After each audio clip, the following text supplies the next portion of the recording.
People have this reoccurring nightmare that there's something, some force that's got a hold of them and it's holding them down and they can't break free. No matter what they do, they can't break free from that force.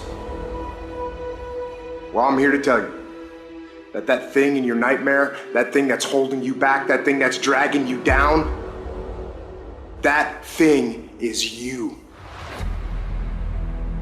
There are two fundamental attitudes toward life and its sorrows. Those with the first attitude blame the world. Those with the second ask what they could do differently. It's much easier and much more gratifying to your basest desires to blame someone else for your misery. You know what's so funny? We want people to make guarantees to us, but we're not willing to make guarantees to ourselves. And that's the problem with some of you.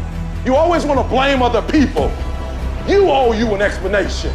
You need to look at yourself in the mirror and say, why are you only giving 50%? What's wrong with you?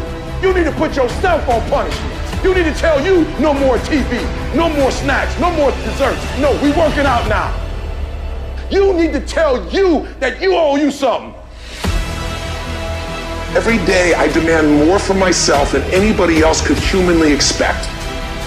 I'm not competing with somebody else, I'm competing with what I'm capable of. My number one competition is me. It's always you versus you.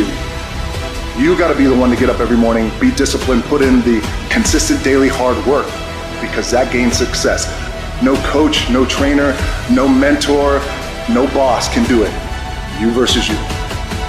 I value myself enough to give 120% or don't do it.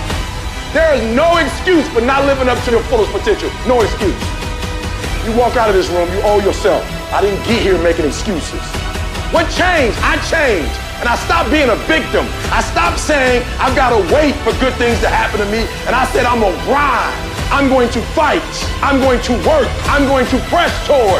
I'm going to learn. I'm going to do everything in my power every single day to become a victor and not a victim. Why? Because I owe it to myself. Can't nobody stop me but me.